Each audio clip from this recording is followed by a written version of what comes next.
Good morning everyone.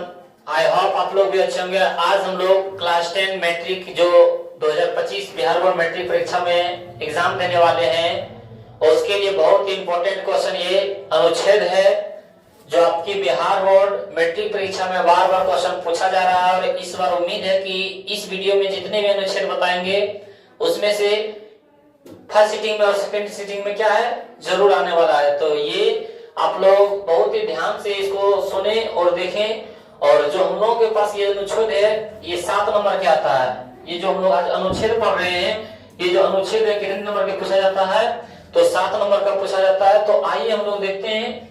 Sanskrit में हम लोग के पास पढ़ना है मम ग्राम यानी मेरा गांव, मेरा गांव। तो मेरे गांव के बारे में पहले हिंदी में हम लोग जान लेते हैं, उसके बाद फिर क्या है हम लोग उसको संस्कृत करने के लिए सीखेंगे। पहला लिखेंगे कि मेरा गांव का नाम डैश है, यानी जो आपका गांव का नाम है वो अपना गांव का नाम लिखना है। तो उसी में से मेरा के क्या होता है मम, गांव क्या होता है ग्राम। तो वही बोल रहा है मेरा गांव का नाम डैश है। तो यहाँ लिखेंगे मम ग्राम से नाम अपना जो भी है गांव के नाम यहाँ पे क्या है लिख देना है। तो मेरा गांव का नाम सवेजोर अस्ति, यानी मम ग्रामस नाम सवेजोर अस्ति। यहाँ इस तरह से भी हम लोग हिंदी में रखते हैं तो इसके अनुसार से क्या हम लोग संस्कृत में बना सकते हैं। तो यहाँ से मेरा नाम क्या था, मेरा गांव के नाम, मेरा गांव का नाम सवेजोर है। जो जहाँ पे जिस गांव का नाम है उस अपना अपना गांव के नाम लिखना है। फिर बोल रहा है मेरा गांव स्वच्छ और निर्मल है। तब मेरा के क्या होता है मम, गांव के ग्राम। तो हम लोग बोलेंगे मेरा गांव तो मम ग्राम, स्वच्छ स्वच्छ, और क्या होता है चो, तो यहाँ लगता है निर्मल तो निर्मला चो अस्ति। हम लोग बोलेंगे मेरा गांव के नाम सवेजोर है, मम ग्रामस्य नाम सवेजर अस्ति। इस तरह हम लोग लिखेंगे। फिर मेरा गांव स्वच्छ और निर्मल है, मेरा गांव तो मम ग्राम, मेरा गांव तो मम ग्राम और स्वच्छ और निर्मल तो स्वच्छ निर्मल चो अस्ति, स्वच्छ निर्मल चो अस्ति। फिर बोला जा रहा है कि गांव के चारों ओर कृषि का क्षेत्र है, क्योंकि गांव कहाँ पे बसते हैं जहाँ पे किसानी होता है, खेती होता है। तो गांव के चारों ओर क्या है कृषि का क्षेत्र है। तो ग्राम, गांव तो ग्राम, परिता मतलब क्या होता है चारों ओर, चारों ओर के क्या होता है चारों ओर के होता है परित, क्या होता है परित। और दोनों ओर के होता है अभीत, क्या होता है अभीत। तो हम लोग यहाँ के बोल रहा है हम लोग के पास बोल रहा है कि गांव के चारों ओर कृषि का क्षेत्र है। तो गांव के हो गया ग्राम, उसके बाद चारों ओर के परित, कृषि का क्षेत्र है तो कृषकान, कृषि का नाम छत्रानी संति, यहाँ पे क्या होगा संति।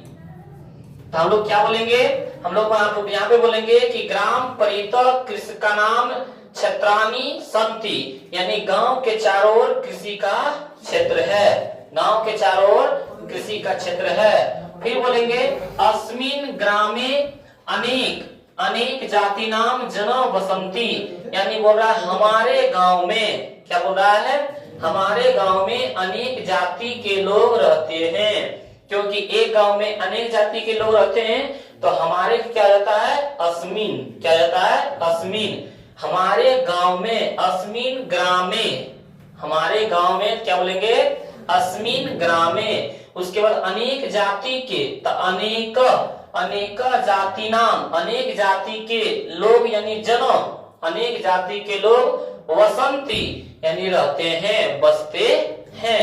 तो हम लोग क्या बोलेंगे कि मेरा गांव का नाम सवेजोर है, अपना अपना गांव के नाम लिखिएगा। तो मम ग्रामस नाम सवेजर अस्ति। फिर बोला मेरा गांव स्वच्छ और निर्मल है, तो क्या बोलेंगे मम ग्राम स्वच्छ निर्मल चो अस्ति। फिर बोला गांव के चारों ओर कृषि का क्षेत्र है, तो ग्राम परित कृषि का नाम छत्रानी संति, छत्रानी संति, हमारे गांव में अनेक जाति के लोग रहते हैं। तो हमारे क्या होता है, अस्मिन् ग्रामे अनेक जातीनाम जन बसंती। अस्मिन् ग्रामे अनेक जातीनाम जन बसंती। फिर बोल रहा है यहाँ पर प्राथमिक विद्यालय भी है। तो यहाँ पर तो हम लोग क्या बोलेंगे, यत्र। यहाँ के यत्र वहां के तत्र, यहाँ के यत्र वहां के तत्र। तो यहाँ के यत्र एक प्राथमिक विद्यालय अपि अस्ति। अपि मतलब होता है भी, अपि का क्या होता है, भी। तो आप लोग याद रखिएगा कि यत्र यानी यहाँ एक प्राथमिक विद्यालय, यहाँ एक प्राथमिक विद्यालय भी है। मतलब बोल रहा है कि यहाँ पे वही बोल रहा है कि यहाँ पर प्राथमिक विद्यालय भी है। और ये कितने वाक्यों में लिखना है, तो मात्र 7 वाक्यों में लिखना है। कितने वाक्यों में लिखना है, 7 वाक्यों में। ये 7 वाक्यों में लिखने के लिए आता है आप लोगों को टोटल ये 7 नंबर प्राप्त होता है। सर यदि मम ग्रामर के बारे में यदि आप बता रहे हैं और वहां पे यदि हम लोग का 6 ही लाइन आ रहे तो 6 लाइन लिख देंगे तो एक भी नंबर नहीं मिलेगा, नहीं। यदि आप 6 लाइन लिखते हैं, 6 वाक्य लिखते हैं तो 6 नंबर मिलता है। यदि आप 4 वाक्य लिखते हैं तो 4 नंबर मिलता है। यानी जितना वाक्य लिखिएगा उतना। सर 10 वाक्य लिख देंगे 10 नंबर, नहीं। ये हमारा टोटल कितना नंबर का होता है, 7 नंबर का। यानी 7 नंबर हम लोग का 7 वाक्य लिखना है। तो हम लोग आगे देखते हैं। हम लोग के पास बोल रहा है अगला कि यहाँ पर एक प्राथमिक विद्यालय भी है। गांव में एक विशाल तालाब है। कहाँ पे, गांव में, ग्रामे। हम लोग क्या बोलेंगे, यहाँ पे देखिए ग्रामे, गांव में। गांव में तो ग्रामे, यहाँ भी देखिए लिखा है गांव में, तो यहाँ भी देखिए लिखा है ग्रामे। गांव में तो क्या आता है, ग्रामे। तो गांव में एक विशाल तालाब है। ग्रामे एक विशाल जलाशय अस्ति। जलाशय अस्ति क्या होगा, जलाशय अस्ति। ग्रामे यानी गांव में, एक यानी एक, विशाल यानी विशाल, जलाशय यानी जलाशय, तालाब आरा पोखर, अस्ति यानी है, यानी गांव में एक विशाल तालाब है। फिर बोला मह्यम। मह्यम यानी मुझे। मह्यम होता है ना कि मुझे मिठाई अच्छी लगती है, मह्यम मोदकम रोचते। तो मुझे क्या आता है, मह्यम। तो मह्यम क्या आ जाएगा, मह्यम ग्राम अति रोचते, यानी मुझे गांव बहुत अच्छा लगता है। अति यानी बहुत अच्छा लगता है, रोचते यानी मतलब हमको अच्छा लगता है। तो वही बोल रहा है कि मुझे मेरा गांव बहुत अच्छा लगता है। मह्यम, मह्यम मम होगा, यहाँ पे अलग अलग होगा, यहाँ पे इतना अलग है। मह्यम मम ग्राम। मह्यम मानी मुझे, मम मतलब मेरा, ग्राम मतलब गांव, अति मतलब बहुत, रोचते यानी अच्छा लगता है। मतलब बोला कि मुझे मेरा गांव बहुत अच्छा लगता है। लास्ट लाइन में यही लिख देना है। सब में लास्ट में क्या है, ये जिसके बारे में लिख देना है, लिख देंगे मह्यम मम ग्राम अति रोचते। जिसके बारे में लिखेगा, वर्षा ऋतु के बारे में, सरस्वती पूजा के बारे में, मान लो सरस्वती पूजा पर ले रहे हैं तो मह्यम सरस्वती पूजा अति रोचते, मुझे सरस्वती पूजा बहुत अच्छा लगता है। लास्ट लाइन ये लिख देना। यानी हम लोग को कितने याद रखना है, 6 लाइन। लास्ट में सब में क्या है, ये लिख देना है। तो हम लोग क्या है, सिर्फ याद रखेंगे हिंदी वाक्य। क्या रखेंगे, हिंदी वाक्य। तो सर हिंदी वाक्य में मम ग्राम यानी मेरा गांव में पहला नाम क्या रखेंगे, पहला वाक्य, तो मेरा गांव का नाम डैश है, यानी जो आपका गांव के नाम होगा मम ग्राम से नाम डैश अस्ति। फिर दूसरा रखेंगे मेरा गांव स्वच्छ और निर्मल है। मम ग्राम स्वच्छ निर्मल च अस्ति। फिर तीसरा वाक्य रखेंगे गांव के चारों ओर कृषि का क्षेत्र है। गांव के चारों ओर ग्राम परित कृषि का नाम क्षेत्रानी संति।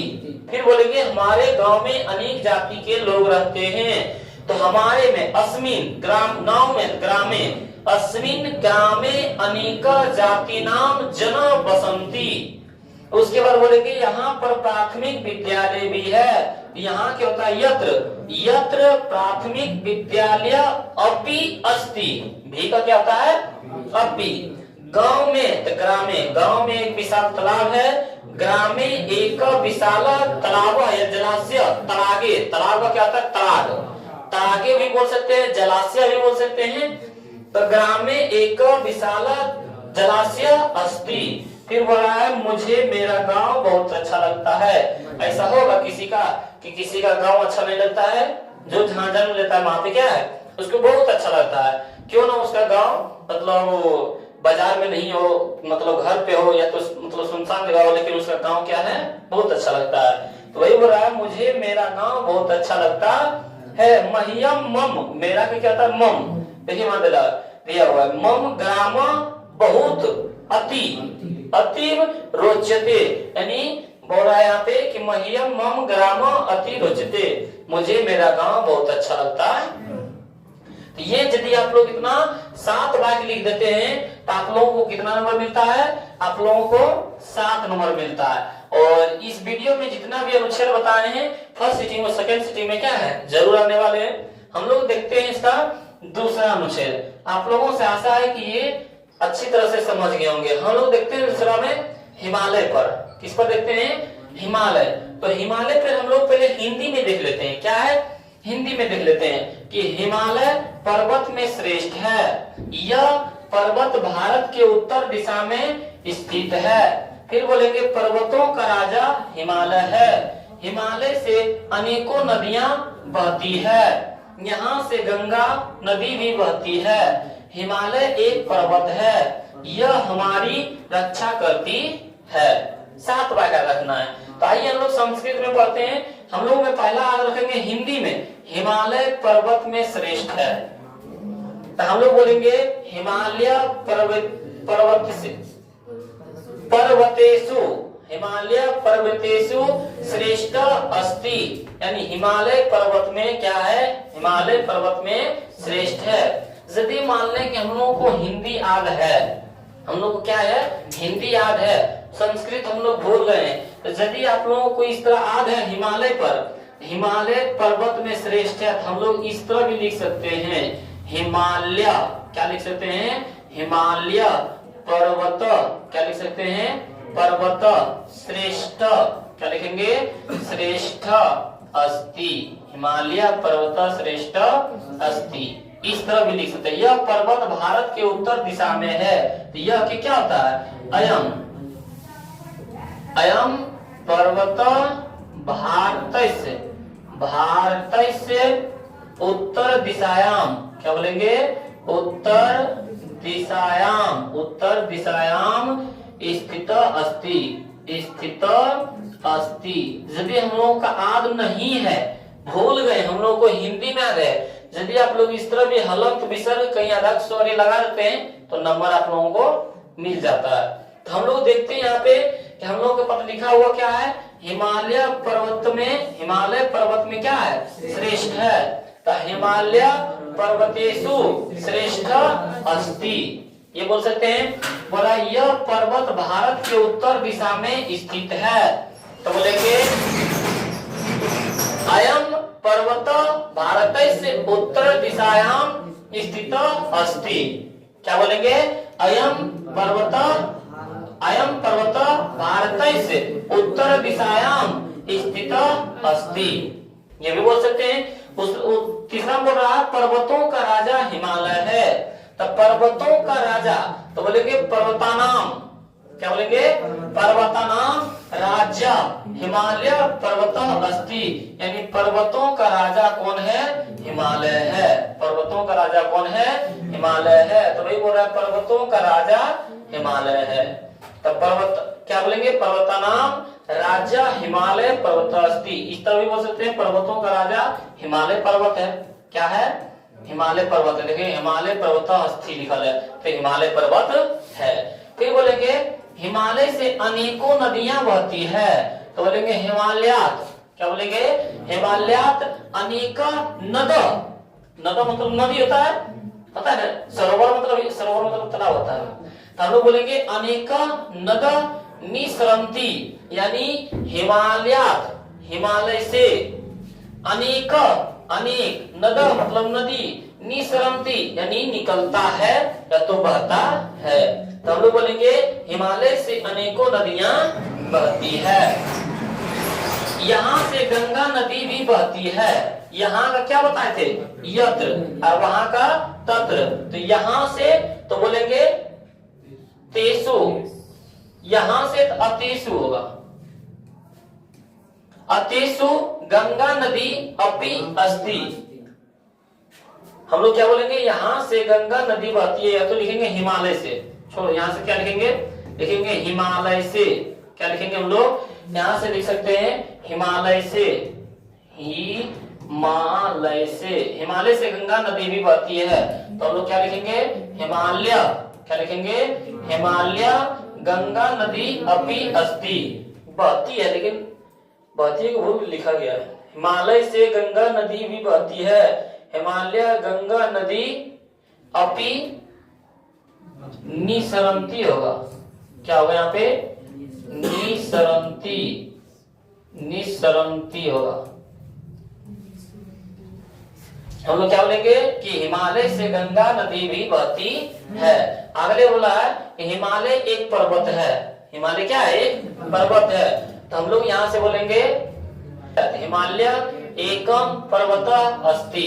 क्या बोलेंगे, हिमालय एकम पर्वत अस्ति, यानी हिमालय एक पर्वत है। उसके बाद फिर हम लोग का सातवां है कि यह हमारी रक्षा करती है, तो इयम, यह क्या आता है, अयम पर्वत अस्माकम रक्षा अपि अस्ति, कि यह क्या है, यह हमारी रक्षा करती है, तो यह क्या हो गया, इयम पर्वत, यह पर्वत लिख देना, यहाँ पे क्या छूट गया यहाँ पे कि यह पर्वत, क्या बोलेंगे, यह पर्वत हमारी रक्षा करती है, तो अयम पर्वत, यह पर्वत हमारी अस्माक रक्षा करती है, तो रक्षा अपि, रक्षा भी करती है, रक्षा भी करती है, तो रक्षा अपि अस्ति, रक्षा अपि अस्ति, कि यह पर्वत हमारी रक्षा भी करती है।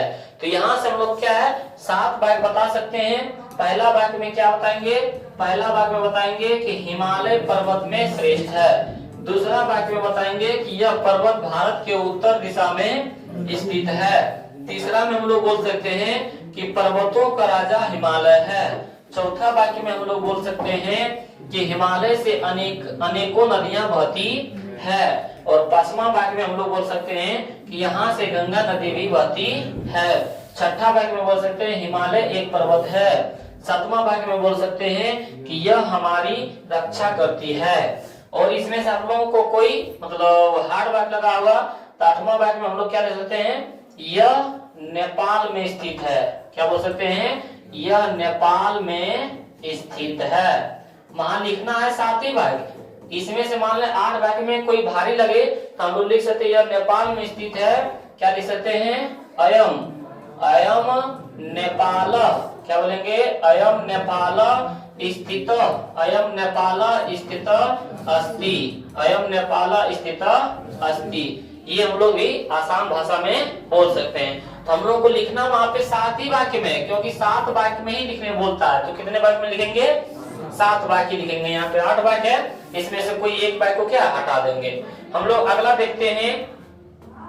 अगला हम लोग पढ़ा है वर्षा ऋतु पर। कौन ऋतु पर है, वर्षा ऋतु पर है। तो हम लोग देख लेते हैं पहला में हिंदी में, वर्षा ऋतु ऋतुओं की रानी कहलाती है। बसंत ऋतु क्या है, ऋतुओं के राजा। वर्षा, ये वर्षा ऋतु जो है ऋतुओं की क्या है, रानी है। हम लोग बोलेंगे वर्षा ऋतु ऋतुओं की रानी कहलाती है। इस समय सभी लोग सुख में होते हैं, क्योंकि वर्षा होती है और वर्षा के समय सभी लोग सुख में रहते हैं, क्योंकि किसान जो होते हैं सुख किसानी करना होता है। इस ऋतु में किसान बहुत प्रसन्न रहते हैं। उसके बाद बोलेंगे वर्षा काल में आकाश में सभी जगह बादल रहता है, क्योंकि वर्षा का समय होता है तो आकाश में सभी जगह क्या होता है, बादल रहता है। फिर हम लोग बोलेंगे यहाँ से कि वातावरण हरियाली रहती है। वातावरण किसे रहती है, हरियाली। बादल को देखकर मयूर नाचते हैं। मयूर बोले तो मोर, मोर नाचते हैं। अब मुझे बरसात तो बहुत अच्छा लगता है, मुझे बरसात बहुत अच्छा लगता है। तो आइए इसका हम लोग संस्कृत देखते हैं और संस्कृत के साथ साथ हिंदी हम लोग देखते चलेंगे। बोल रहा है कि वर्षा ऋतु ऋतुओं की रानी कहलाती है। तो वर्षा ऋतु राज्य, वर्षा ऋतु राज्य कथ्यते, यानी वर्षा ऋतु ऋतुओं की रानी कहलाती है। वर्षा ऋतु क्या बोलेंगे, वर्षा ऋतु राज्य कथ्यते, मतलब वर्षा ऋतु ऋतुओं की क्या कहलाती है, रानी कहलाती है। फिर बोल रहा है कि इस समय सभी लोग क्या है, सुख में होते हैं। इस समय यानी बोलेंगे एक काल, क्या बोलेंगे, एक काल सर्वभ्य, सुख कर भवती, यानी इस समय क्या है, सभी लोग सुख में रहते हैं। फिर हम लोग बोलेंगे इस ऋतु में किसान बहुत प्रसन्न रहते हैं। तो इस ऋतु में तो अस्मिन काले, यानी इस समय में, अस्मिन काले कृषक अति प्रसन्न भवती, कि इस काल में यानी इस समय में कृषक यानी किसान अति मतलब बहुत प्रसन्न होते हैं। होते हैं, मां भगवती लगाएंगे, होते हैं। फिर बोला जा रहा है कि वर्षा काल में आकाश में सभी जगह बादल रहता है। वर्षा काल में तो वही बोलेंगे वर्षा काले सर्वदा, सभी जगह आकाशे मेघा भवंती। मेघा क्या होता है, यहाँ भी ये सब यहाँ होना चाहिए, वहां पे चला गया। यहाँ बोलेंगे कि वर्षा काले यानी वर्षा के समय में सर्वदा यानी सभी जगह आकाश यानी आकाश में मेघा भवंती यानी बादल छाए रहता है। तो वही बोलेंगे वर्षा काल में आकाश में सभी जगह बादल रहता है। फिर बोलेंगे वातावरणम हरितमयम भवती, यानी इस वातावरण में हरियाली रहती है। चारों तरफ क्या है, हरियाली। तो वही बोल रहा है वातावरण हरियाली होती है, वातावरण हरियाली रहती है। वातावरण कैसे रहती है, हरियाली रहती है। उसके बाद फिर बोलेंगे हम लोग कि मेघ दृष्टवा मयूर नृत्यंती, यानी मेघ को देखकर मयूर क्या करती है, नृत्य करती है।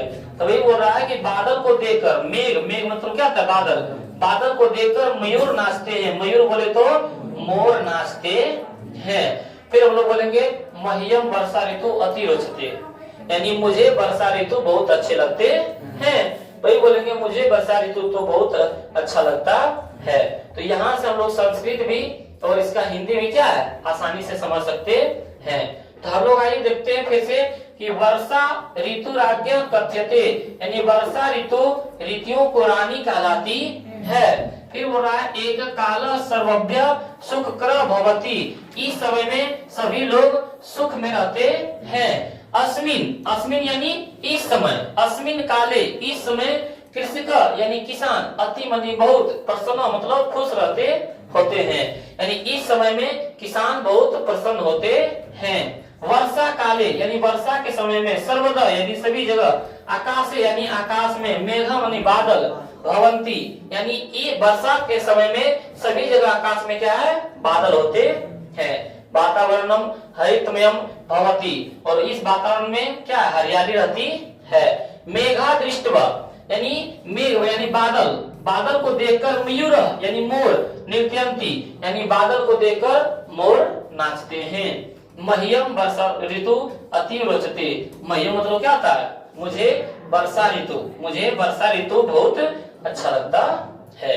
तो यहाँ से हम लोग हिंदी भी इसका पढ़ सकते हैं कि वर्षा ऋतु क्या है, हम लोग के पास वर्षा ऋतु हिंदी हम लोग याद रखेंगे कि वर्षा ऋतु ऋतुओं की रानी कहलाती है।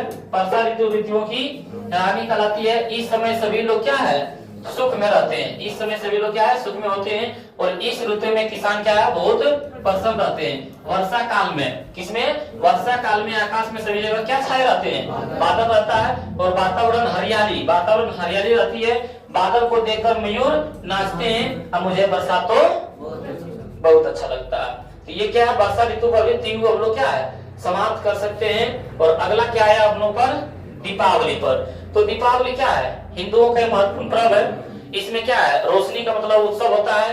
तो हम लोग क्या है, दीपावली के बारे में अच्छी तरह से लिख सकते हैं। तो दीपावली को पहले संस्कृत में अनुच्छेद देखने से पहले उसको क्या है, हिंदी में हम लोग देखने की कोशिश करते हैं। तो हिंदी में हम लोग के पास क्या है, हिंदी में हम लोग देखने की यदि कोशिश करते हैं तो हम लोग के पास क्या है, बोल रहा है कि दीपावली एक धार्मिक उत्सव है। हिंदुओं का क्या है, एक धार्मिक उत्सव है। हम लोग धर्म से जुड़ा हुआ दीपावली है। उसके बाद बोलेंगे दीपावली प्रकाश का उत्सव है। दीपावली में हम लोग क्या है, रोशनी का उत्सव है। जब प्रभु श्री राम जी वनवास से अयोध्या आए थे तो उन्हीं के अवसर पर क्या हम लोग दिवाली मनाते हैं। खुशहाली मतलब रोशनी का उत्सव है। और बोलेंगे यह उत्सव कार्तिक माह के अमावस्या में होती है। दीपावली कब होती है, तो कार्तिक माह के अमावस्या में होती है। और लोग अपने घर को साफ करते हैं। इस समय क्या है, जितने भी लोग हैं सब अपने अपने घर को साफ करते हैं। इस दिन में सभी लोग प्रसन्न होते हैं। दीपावली में क्या है, सभी लोग प्रसन्न होते हैं। और घर घर में मिठाइयां बांटते हैं। घर घर में क्या है, दीपावली में हम लोग लक्ष्मी पूजा करते हैं, घर घर में मिठाई बांटते हैं, सभी लक्ष्मी पूजा करते हैं। ये यदि आप लोग याद रखेंगे कि दीपावली एक धार्मिक है, दीपावली क्या है, एक धार्मिक उत्सव है, दीपावली प्रकाश का उत्सव है, दीपावली क्या है, प्रकाश का उत्सव है। यह उत्सव कार्तिक माह के अमावस्या में होती है। लोग अपने घर में क्या, लोग अपने घर को साफ करते हैं और इस दिन में सभी लोग क्या होते हैं, प्रसन्न होते हैं, खुश होते हैं और घर घर में क्या है, मिठाइयाँ बांटते हैं, मिठाइयाँ बांटते हैं और सभी क्या, लक्ष्मी पूजा करते हैं। आइए हम लोग इसका क्या है, संस्कृत करके देखते हैं। संस्कृत में हम लोग के पास क्या है, संस्कृत में हम लोग के पास बोला जा रहा है कि दीपावली एक धार्मिक उत्सव अस्ति, यानी दीपावली एक धार्मिक उत्सव है। दीपावली क्या है, एक धार्मिक उत्सव है। दीपावली एक धार्मिक उत्सव अस्ति। आगे बोल रहा है कि दीपावली प्रकाश उत्सव अस्ति, कि जो दीपावली है प्रकाश का उत्सव है, प्रकाश का क्या है, उत्सव है। अयम मतलब यह उत्सव कार्तिक मास से अमावस्यायाम भवति, यानी यह उत्सव कार्तिक माह के अमावस्या में होती है। आगे बोलेंगे जन यानी लोग, स्व क्या लिखा है, स्वगहानी यानी स्व जगह हानि होगा, स्वजगहानी स्वच्छानी कुर्वन्ति, यानी लोग सभी जगह क्या है, स्वच्छ रखते हैं। अस्मिन् यानी इस दिने यानी दिन में, इस दिन में सभी जना प्रसन्न भवन्ति, इस दिन सभी लोग प्रसन्न होते हैं। गृह गृह यानी घर घर, हेलो 10 मिनट रहो, गृह गृह यानी घर घर मिष्टान्नम निर्माण भवति, यानी घर घर में मिठाई का निर्माण होते हैं और बांटते हैं। सर्वे यानी सभी जगह, लक्ष्मी पूजनम यानी लक्ष्मी पूजा का कुर्वन्ति यानी लक्ष्मी पूजा करते हैं। तो हम लोग दीपावली पर क्या बोल रहे हैं, दीपावली कब मनाया जाता है, कार्तिक माह के अमावस्या में होती है। दीपावली क्या है, एक धार्मिक उत्सव है। यह क्या है, एक प्रकाशमय प्रकाश का क्या है, उत्सव है और इसमें घर घर में क्या है, मिठाइयाँ बांटते हैं और सभी जगह क्या है, स्वच्छ होता है। इसमें लक्ष्मी का पूजा होता है। ये सब क्या हम लोग 7 वाक्य में लिख सकते हैं। यदि आप लोग हिंदी में याद रखिएगा तो क्या है, संस्कृत में भी हम लोग याद रख सकते हैं। चलिए ये क्या है, होली। होली में बहुत अच्छा से हम लोग होली मनाते हैं। तो होली को क्या है, पहले संस्कृत में हिंदी में देख लेते हैं। हिंदी में क्या बोला जा रहा है, हिंदी में हम लोग के पास बोला जा रहा है कि होली सभी लोग का प्रिय उत्सव है। होली क्या है, सभी लोगों का क्या है, प्रिय उत्सव है। ये जो होली हम लोग पर्व है कब है, 10 फरवरी को, 14 फरवरी को, मार्च, अच्छा फरवरी में चलिए मार्च में ना। तो वही बोल रहा है कि होली सभी लोग क्या है, होली सभी लोग का प्रिय उत्सव है। होली का उत्सव फागुन माह के पूर्णिमा में मनाई जाती है। अभी हम लोग किसके बारे में पढ़ रहे थे, तो अभी हम लोग जो पढ़ रहे थे दीपावली के बारे में। दीपावली का होता है कार्तिक माह के अमावस्या में, लेकिन ये फागुन माह के पूर्णिमा में मनाई जाती है। क्या, होली फागुन में होता है तो फागुन माह के पूर्णिमा में मनाई जाती है। और होली का उत्सव भारत के प्रसिद्ध उत्सव है। और जो होली का पर्व है वो भारत का क्या है, सबसे प्रसिद्ध पर्व है। इन दिन सभी लोग प्रसन्न होते हैं, खुश रहते हैं, क्या होते हैं, प्रसन्न होते हैं।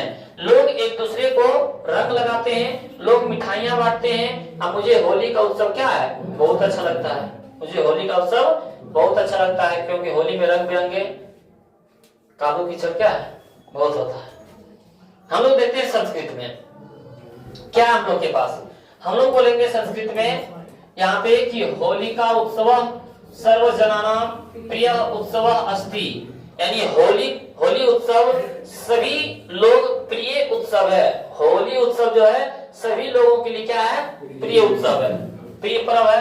फिर बोल रहा है होली का उत्सव फाल्गुन मासे पूर्णिमायाम मन्यते, यानी होली उत्सव जो होता है वो फागुन माह के पूर्णिमा के दिन में मनाया जाता है, मन्यते। होली का उत्सव यानी होली उत्सव भारत से प्रसिद्ध उत्सव अस्ति, यानी होली उत्सव जो है भारत का प्रसिद्ध उत्सव है। अस्मिन् दिने, इस दिने सर्वे जन प्रसन्न भवन्ति, इस दिन सभी लोग प्रसन्न होते हैं। इस दिन सभी लोग प्रसन्न होते हैं। फिर बोला जन, जन मतलब क्या था? लोग। क्या होता है? लोग। वही बोल रहा है जन परस्परम, यानी आपस में, वर्ण, वर्ण यानी क्या होता है? रंग। प्रक्षिपन्ति मतलब बोल रहा है कि जन यानी लोग, परस्परम यानी आपस में, रंग प्रक्षिपन्ति यानी आपस में रंग लगाते हैं। फिर वह जन यानी लोग, मिष्टान्नम वितरन्ति मानी लोग मिठाई भी वितरण करते हैं। फिर बोला मह्यम यानी मुझे होली उत्सव क्या बहुत अच्छा लगता है, तब मुझे मह्यम होली का उत्सव अति रोचते, मुझे होली का उत्सव बहुत अच्छा लगता है। तो इस तरह क्या हम लोग होलिका पर भी हम लोग आसानी से लिख सकते हैं। आप लोग क्या सिर्फ हिंदी में आप लोग याद रखिएगा, तो क्या इसी के अनुसार से हम लोग क्या धीरे धीरे संस्कृत में उसको क्या है बदल सकते। अगला अस्माकम विद्यालय। अस्माकम विद्यालय मतलब होता क्या है? अस्माकम विद्यालय यानी हमारा विद्यालय। क्या होता है? हमारा विद्यालय, हमारा विद्यालय। या तो फिर बोल रहा है मम विद्यालय यानी मेरा विद्यालय। क्या बोलेंगे? मेरा विद्यालय। तो हमारा विद्यालय बोले तो मेरा विद्यालय बोले बात एक ही है। तो इस पर यदि आएगा मेरा विद्यालय पे तो हमारा विद्यालय पे, तो हम लोग क्या लिखेंगे? आइए थोड़ा सा हम लोग क्या है हिंदी को पढ़ के देखते हैं। बोल रहा है यह हमारा विद्यालय है, एवं अस्माकं विद्यालय अस्ति। नहीं बोलेंगे अयम अस्माकं विद्यालय अस्ति। नहीं बोलेंगे यहां से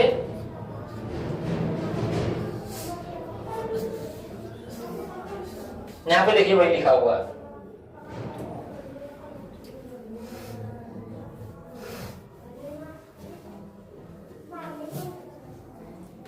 चलिए यहां से बोलेंगे यह हमारा विद्यालय है, तो यह के क्या आता है?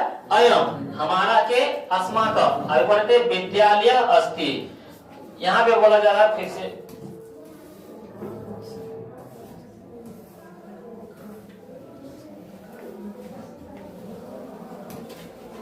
यहाँ पे बोलेंगे यह हमारा विद्यालय है, अयम अस्माकं विद्यालय अस्ति। यह हमारा विद्यालय है। हमारा विद्यालय का नाम उच्च विद्यालय सारेवार है। जहां पर आप लोग 10 में या 9 में नाम लिखाए होंगे उस विद्यालय की क्या करना है? नाम लिख देना है। तो वही बोल रहा है कि हमारा क्या था? अस्मिन्। वही बोला अस्माकं, बोला अस्माकं विद्यालय यानी अस्माकं विद्यालय, और हमारा विद्यालय का नाम अस्माकं विद्यालय नाम उच्च विद्यालय सारेवार अस्ति। यानी यहाँ से हम लोग क्या है उच्च विद्यालय तो हर जगह होगा, जहाँ पे आप लोग नाम लिखाए होंगे यहाँ पे क्या है उसका नाम लिख दीजिएगा। तो वही बोल रहा है अस्माकं विद्यालय से नाम उच्च कर्मित उच्च विद्यालय सारेवार अस्ति। फिर बोल रहा है मेरा विद्यालय एक आदर्श विद्यालय है, यानी अच्छा विद्यालय है। तो हम लोग बोलेंगे मेरा विद्यालय यानी मम विद्यालय एक आदर्श विद्यालय अस्ति, यानी मेरा विद्यालय एक आदर्श विद्यालय है। तो देखिए हिंदी पर ही गया मेरा विद्यालय, तो मेरा होता था मम, विद्यालय के विद्यालय, मम विद्यालय एक आदर्श विद्यालय अस्ति। फिर बोला इस विद्यालय में, इस विद्यालय का भवन मनोहर है। यानी होता है ना विद्यालय में हम लोग जाते हैं तो दीवार जो होता है विद्यालय का वो क्या अलग अलग चित्रकारी से क्या उसमें पारा हुआ रहता है, लेकिन देखने में बहुत आकर्षक लगता है, अच्छा लगता है। तो वही यहाँ पे हम लोग बोलेंगे कि इस विद्यालय का भवन क्या है? मनोहर है। तो हम लोग क्या बोलेंगे? अस्य विद्यालय। इसका क्या आता है? अस्य विद्यालय भवनम मनोहरम अस्ति, यानी इस विद्यालय का भवन जो है मनोहर लगता है देखने में, मनमोहक लगता है देखने में। तो वही हम लोग बोलेंगे इस विद्यालय का भवन क्या है? मनोहर है। मेरा विद्यालय में 20 अध्यापक है, तो मेरा का क्या जाता है? मम विद्यालय। तो वही बोलेंगे हम लोग कि मम विद्यालय, क्योंकि विद्यालय में, मम विद्यालय विसंति, विसंति मतलब क्या होता है 20, विसंति मतलब क्या होता है 20। अध्यापक, अध्यापक मतलब शिक्षक, संति यानी मेरे विद्यालय में 20 अध्यापक है। फिर बोलेंगे यहाँ पे कि सभी शिक्षक कर्तव्यनिष्ठ और समय के पालक भी हैं, यानी जितने भी शिक्षक हैं कर्तव्यनिष्ठ, अपने कर्तव्य से जितना पढ़ाना होता है उतना पढ़ाते हैं और समय का पालक भी है, समय पर आ भी जाते हैं क्लास में। तो वही बोलेंगे कि सभी शिक्षक यानी सर्वे शिक्षक कर्तव्यनिष्ठ, कर्तव्यनिष्ठ क्या समय पालक, तो समय के पालक भी, और यानी चो संति यानी है, यानी सर्वे शिक्षक कर्तव्यनिष्ठ समय पालक च संति, यानी सभी शिक्षक कर्तव्यनिष्ठ और समय का पालक भी हैं। बोलेंगे अस्माकं विद्यालये द्वादश सप्तम छात्र संति।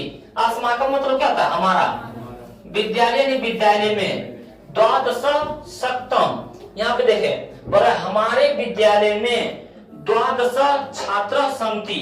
हम लोग बोलेंगे अस्माकं विद्यालय द्वादश मतलब 12, सप्तम मतलब होता है 100, तो 1200, द्वादश मतलब क्या होता है द्वादश, दशक मतलब होता है 10, तो द्वादश यानी 10 और 2 12, द्वादश 12 और सप्तम, एक शताब्दी कितने साल के होता है 100 साल के, तो 100 यानी 1200 छात्र हैं, संति यानी है।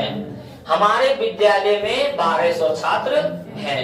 तो वही बोल रहे हैं कि अस्माकं विद्यालये द्वादश सप्तम छात्र संति।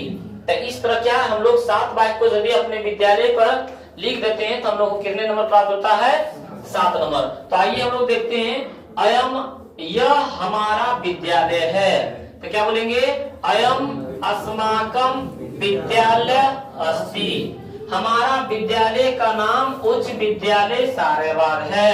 तो बोलेंगे अस्माकं विद्यालयस्य नाम उच्च विद्यालय सारेवार अस्ति। यही बोल सकते हैं मेरा विद्यालय एक आदर्श विद्यालय है, मम विद्यालय एक आदर्श विद्यालय अस्ति। फिर बोलेंगे इस विद्यालय का भवन मनोहर है, तो इसका क्या होता है, क्या होता है इसका, तो वो बोला अस्य विद्यालय भवन मनोहर अस्ति। क्या बोलेंगे मनोहरम अस्ति, मेरा विद्यालय में 20 अध्यापक है, मम विद्यालय विसंति अध्यापक संति। सभी शिक्षक कर्तव्यनिष्ठ और समय का पालक भी हैं, सर्वे शिक्षक कर्तव्यनिष्ठ समय पालक च संति। हमारे विद्यालय में 1200 छात्र है। अस्माकं विद्यालय द्वादश सप्तम छात्र संति, यानी इस तरह हम लोग क्या है अपने विद्यालय पर 7 वाक्य में लिख सकते हैं, और 7 वाक्य यदि आप लोग लिख देते हैं तो 7 नंबर क्या है आसानी से मिल जाता है। अगला है आदर्श छात्र। किस पर आया है आदर्श छात्र? किसको बोलते हैं? जो गुरु के बात माने, जो सही तरीके से चले, जो अच्छा स्टूडेंट हो, तो उसी को बोलते हैं। जो डिसिप्लिन में हो उसी को क्या बोलते हैं आदर्श छात्र। तो वही बोल रहा है आदर्श छात्र पर लिखें। किस पर लिखें? आदर्श। आइए हम लोग पहले इसका हम लोग हिंदी देख लेते हैं। इसका क्या देख लेते हैं? हिंदी। तो हिंदी में देखिए क्या बताया गया है। बोला आदर्श छात्र छात्रों के लिए अनुकरणीय है। आदर्श छात्र, यदि हमारे क्लास में 100 बच्चा है और उसमें एक आदर्श छात्र है, 100 जो छात्र है उसमें से एक जो है 100 छात्र है, उसमें से यदि हमारे पास एक आदर्श छात्र है, यानी जो समय का पालन करे, समय पर आए, सही ढंग से चले, डिसिप्लिन में रहे, तो जो अब 99 स्टूडेंट बच गया, 99 छात्र बच गया, इसी के आदेश पर चलेगा, इसका बात मानेगा। तो आदर्श छात्र सभी छात्रों को क्या अनुकरणीय है, यानी रास्ता दिखाने वाला होता है। आदर्श छात्र का यही काम है। तो वही यहाँ पे बोला गया आदर्श छात्र छात्रों के लिए अनुकरणीय है। होता है ना, उदाहरण देते हैं हम लोग का टीचर कि वो मतलब छात्र था, बहुत अच्छा था, बात मानता था, पढ़ता था, जितना बोल देते थे उतना करता था। यानी किसके बारे में बोल रहा है? आदर्श छात्र बारे में। उसी के बारे में सीखता है बच्चा कि नहीं सर उसके बारे में बड़ाई कर रहे थे तो हम लोग भी क्या पढ़ेंगे, हम लोग कभी नाम लेंगे। तो क्या है, उसी के बात पे चलने वाला होता है अनुकरणीय। वो गुरु भक्त होते हैं, गुरु का बात मानते हैं। क्या होते हैं? गुरु का बात मानते हैं। आदर्श छात्र सदाचारी होते हैं, अपने लिए नहीं सबके लिए देखते हैं। ऐसा नहीं है कि सिर्फ हमारा ही, तो सदाचारी हो। फिर बोले वो मीठा भाषा बोलते हैं। वो कैसा भाषा बोलते हैं? मीठा भाषा बोलते हैं। ऐसा नहीं है कि क्रोधित हो जाते हैं या तो गलत बात बोलते हैं, गलत आचरण रखते हैं, नहीं, मीठा बात बोलते हैं। आदर्श छात्र कभी झूठ नहीं बोलते हैं। आदर्श छात्र क्या है? कभी झूठ नहीं बोलते हैं, क्योंकि उसको सही रास्ते पे चलना होता है। समाज सेवा व्रत की तरह होते हैं। जिस तरह हम लोग पूजा पाठ के लिए व्रत रखते हैं, आदर्श छात्र समाज सेवा के लिए क्या है? व्रत रखते हैं कि नहीं पढ़ाई के साथ साथ समाज सेवा भी करना क्या है? हमारा एक धर्म है, हमारा एक व्रत है। आदर्श छात्र आलस को शत्रु जैसा देखते हैं। आदर्श जो छात्र होते हैं, अच्छे जो छात्र होते हैं, आलस को किस तरह देखते हैं? शत्रु के जैसा देखते हैं कि आलस हमारे में नहीं होना चाहिए। आइए हम लोग इसका संस्कृत में करके अनुभव करते हैं। यहाँ पे हम लोग के पास है, पहला में हम लोग क्या पढ़े थे? आदर्श छात्र। आदर्श छात्र छात्रों के लिए क्या अनुकरणीय है? वही बोलेंगे आदर्श छात्र छात्राणाम अनुकरणीय भवति, यानी आदर्श छात्र छात्रों के लिए अनुकरणीय होते हैं। बोला कि ब गुरु भक्त भी होते हैं। ब क्या होता है? स गुरु भक्त भवति, ब गुरु भक्त भी होते हैं। आदर्श छात्र सदाचारी भवति, आदर्श छात्र सदाचारी भी होते हैं। स यानी ब मधुर भाषी भवति, ब मीठा मतलब ब मीठा वाणी बोलते हैं। ब मीठा भाषा बोलते हैं। फिर बोल रहा है आदर्श छात्र कदापि असत्यम न वदति, आदर्श छात्र कभी भी झूठ नहीं बोलते हैं। असत्यम यानी झूठ नहीं बोलते हैं, सत्य। फिर बोल रहा है समाज सेवा तस्य व्रतम भवति, कि समाज सेवा उसके व्रत की जैसा होता है। क्या बोलेंगे हम लोग? जो समाज सेवा होता है आदर्श छात्र का, वो व्रत के जैसा होता है। आदर्श छात्र आलस्य शत्रु इव पश्यति, बोल रहा है कि जो आदर्श छात्र होते हैं आलस्य को शत्रु जैसा देखते हैं। कैसा देखते हैं? शत्रु जैसा देखते हैं। तो हम लोग क्या बोलेंगे? आदर्श छात्र छात्राणाम अनुकरणीय भवति। फिर बोल रहा है कि स गुरु भक्त भवति, कि वह गुरु भक्त भी होते हैं। आदर्श छात्र सदाचारी भवति, आदर्श छात्र सदाचारी होते हैं। स मधुर भाषी भवति, और वह मधुर भाषा भी बोलते हैं। आदर्श छात्र कदापि असत्यम न वदति, आदर्श छात्र कभी भी असत्य नहीं बोलते हैं। समाज सेवा तस्य व्रत भवति, और समाज सेवा उसका व्रत के जैसा होता है। आदर्श छात्र आलस्य शत्रु इव पश्यन्ति, आदर्श जो छात्र होते हैं आलस्य को किसके तरह देखते हैं? शत्रु के जैसा देखते हैं। तो आदर्श छात्र भी क्या है? आदर्श छात्र भी हम लोग अच्छी तरह से लिख सकते हैं। अगला क्वेश्चन हम लोग के पास क्या आया है? अगला क्वेश्चन है हम लोग के पास अस्माकम देश। अस्माकम मतलब क्या होता है? हमारा। देशम यानी देश। हमारा देश पर एक अनुच्छेद लिखने बोल रहा है। हमारा देश पर क्या है? अनुच्छेद लिखने बोल रहा है। तो इसके पहले आइए हम लोग हिंदी को देखते हैं। हिंदी में देखिए क्या हम लोग के पास, हिंदी में हम लोग के पास दिया हुआ है हमारा देश भारत वर्ष है। भारत हमारा देश, तो हमारा देश क्या है? भारत देश है। वही बोला हमारा देश भारत वर्ष है। हमारे देश की राजधानी नई दिल्ली है। दो बात हो गया। तीसरा बात में वही लास्ट में बोलेंगे मुझे भारत देश अच्छा लगता है, तो वही हम लोग बोलेंगे हमारा देश भारत वर्ष है। हमारे देश की राजधानी नई दिल्ली है। यह देश कृषि प्रधान देश है। भारत देश कैसा देश है? कृषि प्रधान देश है। इसके उत्तर दिशा में पर्वत राज्य हिमालय पर्वत के समान विराजमान है। या तो लिखेंगे इसके उत्तर दिशा में हिमालय पर्वत है, इसके उत्तर दिशा में हिमालय पर्वतराज हिमालय पर्वत के समान क्या है? विराजमान है। हमारे देश लोकतांत्रिक देश है। लोगों के शासन क्या है? देश। इस देश में राष्ट्रभाषा हिंदी है।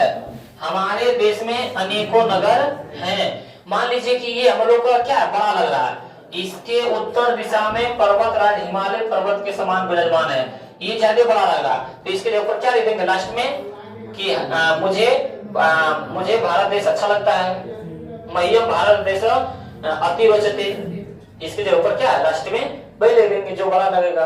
तो आइए हम लोग क्या है इसका हम लोग संस्कृत में देखते हैं। क्या हम लोग बोलेंगे यहाँ पे, हम लोग यहाँ से बोलेंगे पहला लाइन में हम लोग के पास है कि अस्माकम देश भारतवर्षे अस्ति, यानी हमारा देश भारतवर्ष है, हमारा देश भारतवर्ष है। फिर बोल रहा है अस्माकम देशस्य राजधानी नव यानी नई दिल्ली अस्ति, यानी हमारा देश के राजधानी नई दिल्ली है।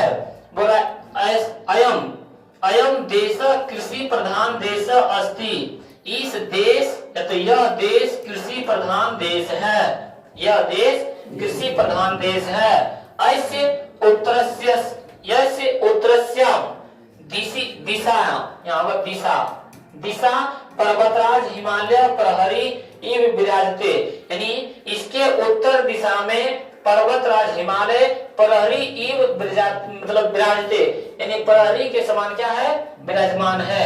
मान लेते हैं कि यदि हम लोग इस वाक्य को आद नहीं है, ये वाक्य क्या हम लोग के पास आद नहीं है, तो इसके जगह पर हम लोग एक वाक्य और लिख सकते हैं कि मह्यम, क्या बोलेंगे मह्यम भारत देश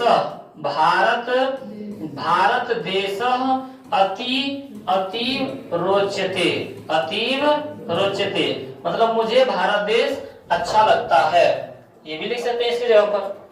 उसके बाद बोलेंगे अस्माकम देश लोकतंत्रात्मक देश अस्ति, यानी हमारे देश में लोकतंत्रात्मक देश है।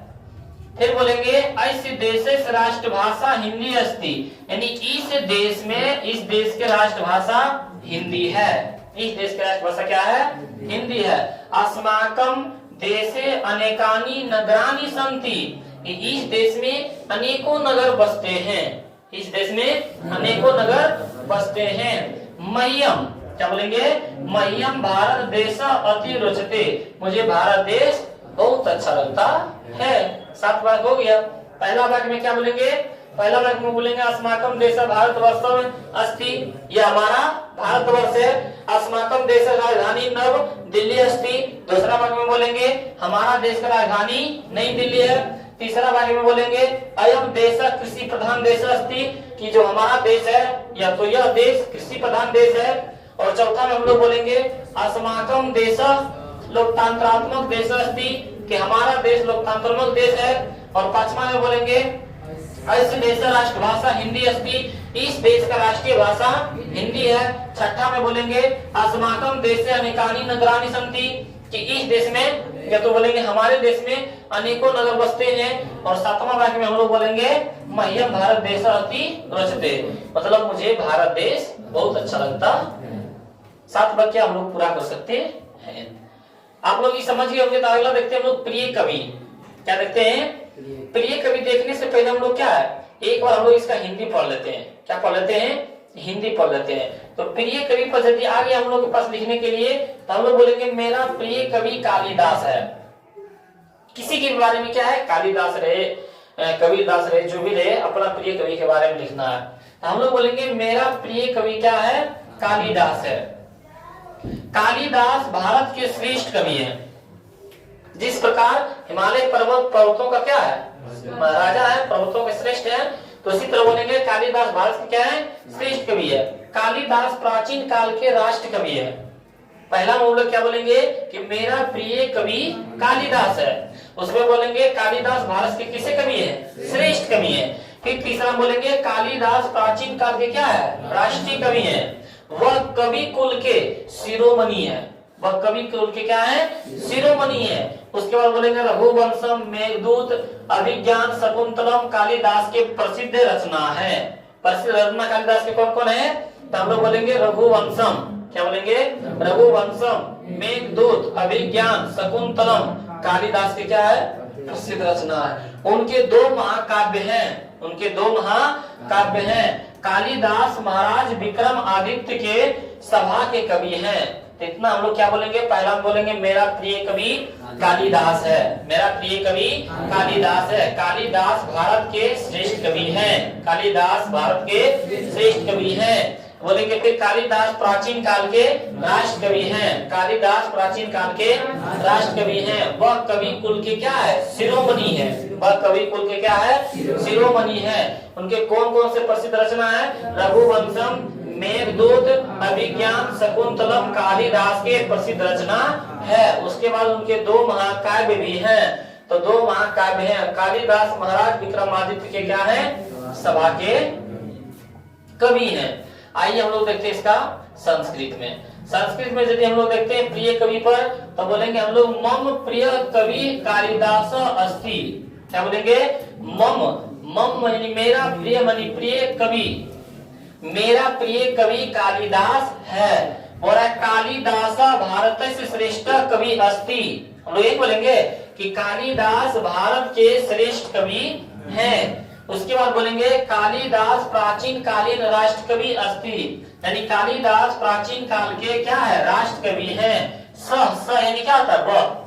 बोला कि स कवि कुल शिरोमणि अस्ति, वह कवि कुल के शिरोमणि है। वह कवि कुल के क्या है? शिरोमणि है। उसके बाद बोलेंगे रघुवंशम, मेघदूतम, चो अभिज्ञान, अभिज्ञान, शकुंतलम कालिदास, कालिदास से प्रसिद्ध रचना संति, यानी जो रघुवंशम है, मेघदूतम है, अभिज्ञान है, शकुंतलम, ये सब जो है कालिदास की क्या है? प्रसिद्ध रचना है। और तेसु मतलब उनके 2 महाकाव्य क्या है? उनके 2 महाकाव्य हैं। उनके 2 महाकाव्य हैं। वही लिखा है तेसु महाकाव्य, तेसु द्वि महाकाव्य। कौन कौन? रघुवंशम और कुमार संभव। ये जो क्या है? महाकाव्य है। रघुवंशम और कुमार संभव चौसंती, यानी उनके 2 महाकाव्य भी हैं। कालिदास महाराज विक्रमादित्य से सभा कवि अस्ति, यानी कालिदास महाराज विक्रमादित्य के सभा कवि हैं। इतना क्या हम लोग ये कवि पर लिख सकते हैं। अगला देखते हैं क्वेश्चन शरद ऋतु पर। हम लोग वर्षा ऋतु पर शायद पढ़े थे नहीं? वर्षा ऋतु पर पढ़े थे ना? अब हम लोग के पास क्या आया है? शरद ऋतु पर। किस पर आया है? शरद ऋतु पर। आइए हम लोग शरद ऋतु पर देखते हैं। हम लोग हिंदी में देखते हैं कि वर्षा ऋतु के बाद शरद ऋतु आती है। वर्षा ऋतु पर पढ़े थे ना? ऋतुओं की रानी क्या कहलाती है? वर्षा ऋतु कहलाती है ना? तो हम लोग क्या बोलेंगे?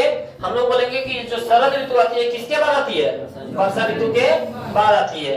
वही बोलेंगे वर्षा ऋतु के बाद शरद ऋतु आती है।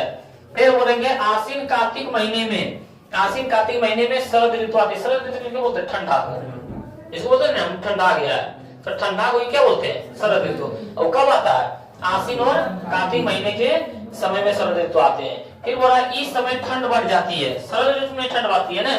वही बोला इस समय में ठंड बढ़ जाती है। लोग रात में शीत के रक्षा के लिए अग्नि का सेवन करते हैं, यानी ठंड से बचने के लिए आग जलाते हैं। फिर बोलेंगे आकाश निर्मल होते हैं। शरद ऋतु में क्या? ठंडी ऋतु में आकाश स्वच्छ रहता है।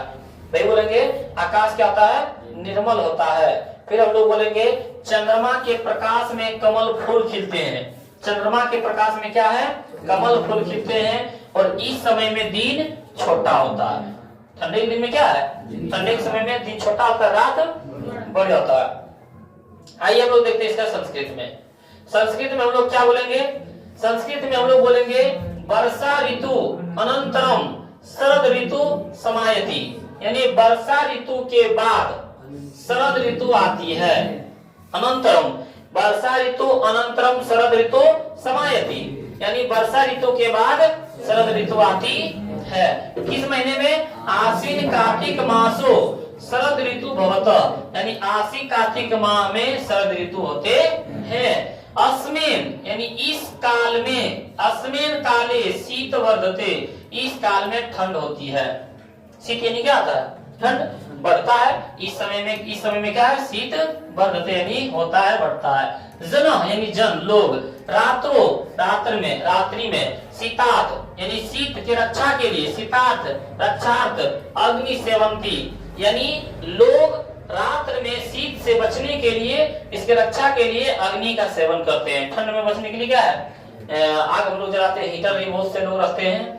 उसके बाद बोलेंगे आकाश निर्मला भवती, आकाश क्या है? स्वच्छ दिखाई पड़ता है, निर्मल होता है। चंद्र प्रकाशते कमलानी पुष्पानी च विसंति, और आए कि चंद्र के प्रकाश में कमल फूल खिलते हैं। क्या बोलेंगे, चंद्रा प्रकाशते कमलानि पुष्पानि च विकसन्ति। फिर बोल रहा है अस्मिन काले दिवस सकुंचित वसंत भवति। इस काल में, इस समय में दिवस यानी दिन क्या होते हैं, बोला कि अस्मिन काले, इस काल में दिवस यानी दिन संकुचित यानी छोटा होता है। एक आपको भूल गए तो लास्ट में वही लिखेंगे, क्या लिखेंगे, मह्यम शरद ऋतु क्या अति रोचते, अति देंगे, मुझे शरद ऋतु बहुत अच्छा लगता है। लास्ट में क्या है वही लाइन लिख देना है, मतलब 6 को मतलब बन गया, 7वां नहीं बन रहा बस। अगला बोला है संस्कृत भाषा या महत्व। संस्कृत भाषा का महत्व बताए, क्या बोल रहा है, संस्कृत भाषा का महत्व बताए। पहले हम लोग संस्कृत हिंदी वाला पढ़ लेते हैं। हिंदी में आइए हम लोग देखते हैं क्या है। हिंदी में हम लोग के पास है कि संस्कृत विश्व का प्राचीन भाषा है। संस्कृत भाषा क्या है, विश्व का प्राचीन भाषा है। फिर हो रहा है कि इसे आधुनिक समय के सभी भाषाओं का जननी कहा जाता है। बोलेगा भाषाओं की जननी किसे कहा जाता है, संस्कृत को। वही बोल रहा है इसे आधुनिक समय के सभी भाषाओं के क्या कहा जाता है, जननी कहा जाता है। और मूल रूप से ज्ञान के लिए इसकी आवश्यकता होती है। यदि मूल रूप से ज्ञान होना है, ज्ञान पाना है, तो संस्कृत का ज्ञान क्या होना चाहिए, बहुत जरूरी होना चाहिए। इसी में चारों वेद है। चारों वेद किस भाषा में लिखा गया है, संस्कृत में लिखा गया है। फिर बोला यह देव भाषा है, यह क्या है, देव भाषा है। संस्कृत भाषा में यह, संस्कृत भाषा में यही संस्कार संपन्न होते हैं, यही संस्कार होते हैं, संपन्न होते हैं। इस साथ ही लिखा हुआ है संस्कृत भाषा में यही संस्कार संपन्न होते हैं। संस्कार जो होता है हम लोग के पास संस्कृत भाषा में, संस्कार किसको कहता है, पूजा पाठ कराते हैं देखना संस्कृत भाषा में बोलेगा ओम मंगलम भगवान विष्णु मंगलम गुरुदेव। ये क्या संस्कृत भाषा में जो हम लोग का संस्कार पाते हैं, हम लोग को पूजा पाठ करवाते हैं, कोई हम लोग पर्व त्योहार में होते हैं तो वो संस्कृत भाषा में बोला जाता है। जितने भी संस्कार है वो किस भाषा में मतलब पढ़ा जाता है, संस्कार में, संस्कृत में। प्राचीन समय में संस्कृत भाषा सभी जगह बोला जाता था। मतलब पहले क्या है, संस्कृत भाषा में क्या है बोला जाता था। अगला हम लोग देखते हैं इसका संस्कृत में बोल रहा है यहाँ पे हम लोग के पास कि संस्कृत क्या बोलेंगे हम यहाँ से, हम लोग यहाँ से बोल सकते हैं कि संस्कृत भाषायां महत्व संस्कृतम विश्व प्राचीनतम भाषा अस्ति।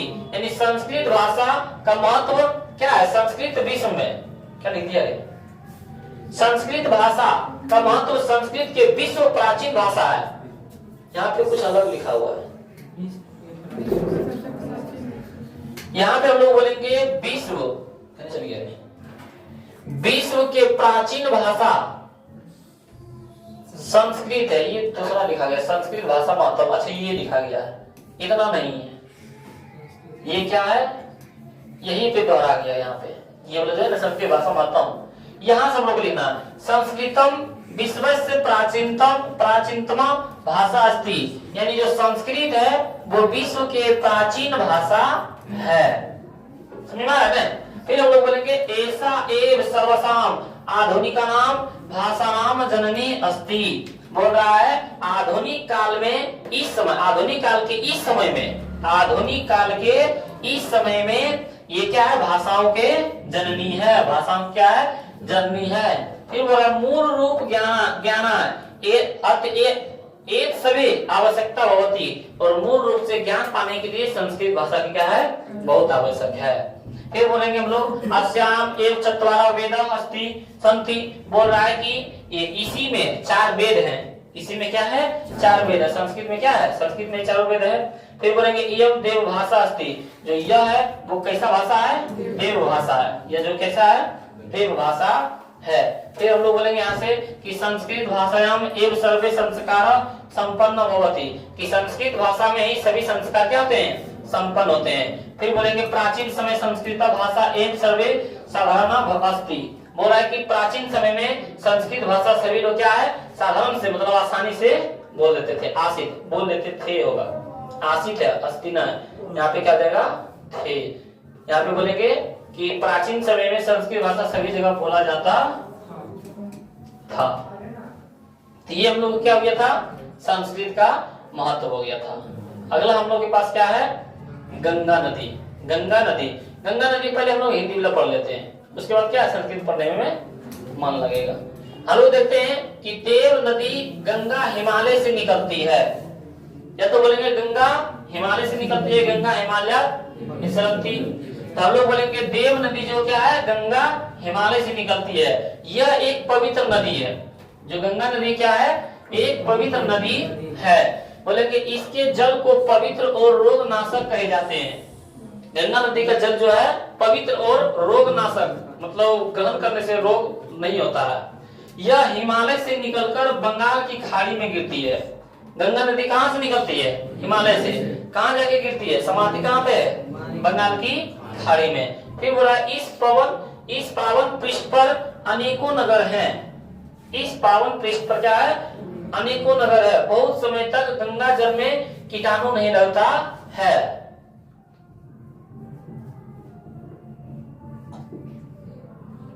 क्या है, बहुत समय तक गंगा जल में क्या है, कीटाणु नहीं लगता है। हम लोग क्या है, जब गंगा जी नहाने जाते हैं तो बोतल में क्या है, पानी को भर के ले आते हैं, लेकिन देखना कि 1 साल 2 साल हो जाएगा तब फिर पानी क्या है, जैसा के तैसा ही रहेगा, उसमें क्या है, कीटाणु नहीं लगता है। इसलिए गंगा नदी पूजनीय, वंदनीय और सेवनीय है।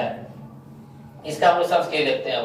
संस्कृत में गंगा नदी पर क्या बोल रहा है, आइए हम लोग देखते हैं। संस्कृत में बोल रहा है देव नदी गंगा हिमालय प्रभवती, यानी देव नदी जो गंगा है हिमालय से निकलती है या बहती है। इयम एक पवित्र नदी अस्ति, बोला यह एक पवित्र नदी है। यह क्या है, एक पवित्र नदी है। इस तरफ ये देख सकते हैं, अयम यह एक पवित्र नदी है। फिर बोल रहा है अस्य जलम पवित्र रोगनाशकम च कथ्यते, बोल रहा है कि इस जल में क्या पवित्र और रोगनाशक जल, पवित्र और रोगनाशक कहे जाते हैं। इस जल को क्या है, रोगनाशक और पवित्र जल कहे जाते हैं। इयम हिमालयात निसरत, बोल रहा है कि यह हिमालय से निकलकर बंगोपसागरी मतलब क्या होता है, बंगाल की खाड़ी, पतती यानी बंगाल की खाड़ी में जाके गिरती है। बोलता है ना कि वृक्षात पत्रम पतति, वृक्ष से पत्ता गिरता है। तो कहाँ पे गिर रहा है, बंगोपसागरी यानी बंगाल की खाड़ी में गिरती है। अस्य पावने तटे अनेकानि नगराणि सन्ति, यानी इस पवन तट पर यानी नदी के किनारे क्या है, बहुत से नगर बसते हैं। तो वही बोल रहा है अस्य पावने तटे अनेकानि नगराणि सन्ति, कि इस पावन तट पर अनेक नगर बसते हैं। नदी के किनारे क्या है, अनेकों नगर बसते हैं। फिर वह चिरकाल यानी लंबे समय तक रुक सीते अपि गंगा जले कीटनाशव न प्रभवंती, बड़े लंबे समय तक, शीतकालीन क्या होता है, जब लंबे समय तक हम लोग इसमें पानी को रखते हैं तो इस गंगे जल में कीटनाशक प्रभावित नहीं होता है, उसमें कोई प्रभाव नहीं पड़ता। अतएव गंगा नदी नित्य पूजनीय, वंदनीय, सेवनीय, इसलिए ये गंगा नदी को क्या कहते हैं, पूजनीय कहते हैं, वंदनीय कहते हैं और सेवनीय कहते हैं। तो यहाँ से हम लोग क्या है, गंगा नदी पर हम लोग 7 वाक्य में लिख सकते हैं। अगला हम लोग के पास क्या है, सरस्वती पूजा। क्या है हम लोग के पास, सरस्वती पूजा। सरस्वती पूजा क्या है, जो आज हम लोग को क्या है, 2 जगह, कहीं 2 तारीख को, कभी 3 तारीख को क्या है जो बैठे हुए हैं, तो उसी को बोलते हैं सरस्वती पूजा या तो बसंत पंचमी। सरस्वती पूजा भी बोलता है कभी कभी बसंत पंचमी। तो सरस्वती पूजा पर यदि हम लोग लिखना चाहेंगे तो सरस्वती पूजा पर हम लोग 7 वाक्य में नहीं लिख सकते हैं। सरस्वती पूजा पे क्या हम लोग 7 वाक्य में आसान लिख सकते हैं। अभी क्या हम लोग का सरस्वती पूजा समाप्त हुआ है, क्या 2-3-4 दिन पहले सरस्वती पूजा हम लोग समाप्त हुआ। सरस्वती पूजा के बारे में हम लोग नहीं लिख सकते हैं, तो सरस्वती पूजा के बारे में लिखते हैं, पहले उसके बारे में हम लोग हिंदी पढ़ लेते हैं। क्या है, हिंदी पढ़ लेते हैं। तो सरस्वती पूजा के बारे में यदि हम लोग हिंदी पढ़ना चाहते हैं तो सरस्वती पूजा भारत वर्ष का प्रमुख त्योहार है। यदि हम लोग इसको लिखते हैं तो कितने नंबर के मिलता है, 7 नंबर के। जो हम लोग अभी क्या तुरंत जस्ट कुछ देर पहले क्या सरस्वती पूजा के त्योहार को क्या समाप्त कर दिया, मतलब उसको मनाए हैं। तो सरस्वती पूजा भारत वर्ष का प्रमुख त्योहार है कि नहीं। सरस्वती पूजा भारत वर्ष का क्या प्रमुख त्योहार है। प्रति वर्ष माघ शुक्ल पक्ष के सरस्वती पूजा होता है। अभी माघ शुक्ल पक्ष की क्या है, सरस्वती पूजा मनाया जाता है। फिर बोल रहा है सरस्वती को विद्या की देवी मानी जाती है। सरस्वती माँ को क्या है, विद्या की देवी माना जाता है। फिर बोल रहा है इस दिन छात्र छात्रा माँ सरस्वती को पूजा करते हैं, यानी इस दिन लड़का और लड़की क्या छात्र यानी छात्र छात्रा माँ सरस्वती को क्या करते हैं, पूजा करते हैं। फिर बोला रात में यहाँ वहाँ कीर्तन होता है, रात में यहाँ वहाँ क्या होता है, कीर्तन होता है, सरस्वती पूजा माँ का।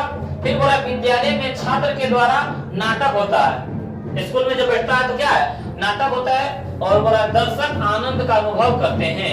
दर्शक क्या है, जो देखने वाला तो क्या बोलता है, दर्शक वो आनंद का क्या करता है, अनुभव भी करता है। जाओ मुंह दिखाने जाओ, तुमको नींद लग रहा है। आइए हम लोग संस्कृत में देखते हैं। संस्कृत में देखिए क्या बोला है। संस्कृत में हम लोग के पास बोला जा रहा है कि सरस्वती पूजा भारत प्रमुख त्योहार अस्ति। हम लोग बोलेंगे सरस्वती पूजा भारत के प्रमुख त्योहार हैं, है ना। फिर वो रात प्रति वर्ष माघ शुक्ल पंचयाम तिथि सरस्वती पूजनम भवती। प्रति वर्ष माघ शुक्ल पंचमी तिथि को क्या है, सरस्वती पूजा होते हैं। माघ शुक्ल के पंचमी तिथि को क्या आते हैं, सरस्वती पूजा होते हैं। फिर वो रहा है सरस्वती विद्यालय देवी मन्यते, यानी सरस्वती जो होता है विद्या की देवी कहे जाते हैं या माने जाते हैं। अस्य दिने, इस दिन छात्र छात्रा गण माँ शारदे पूजा कुर्वन्ति, यानी इस दिन छात्र छात्रा लोग, छात्र छात्रा गण माँ शारदे यानी माँ सरस्वती पूजा कुर्वन्ति, यानी माँ सरस्वती की पूजा करते हैं। रात्रो यानी रात में, यत्र तत्र यहाँ वहाँ, कीर्तनम यानी कीर्तन करते हैं, भवती यानी रात में यहाँ वहाँ कीर्तन होता है। विद्यालयेषु, विद्यालय में नाट्य अभिनय यानी विद्यालय से यानी विद्यालय में नाट्य अभियान छात्र कुर्वन्ति, यानी बोल रहा है कि विद्यालय में नाटक अभियान यानी छात्र के द्वारा किया जाता है, करते हैं, यानी विद्यालय में छात्र के द्वारा नाटक होता है। उसके बाद यहाँ हम लोग देखते हैं कि दस का आनंद, क्या हम लोग बोलेंगे कि दस का आनंद अनुभवती कुर्वन्ति। बोला दर्शक क्या है, आनंद का अनुभव करते हैं। दर्शक क्या है, आनंद का अनुभव करते हैं। तो ये आपका क्या था, लास्ट ही था। ये क्या था आपका सरस्वती पूजा पर क्या था, लास्ट था।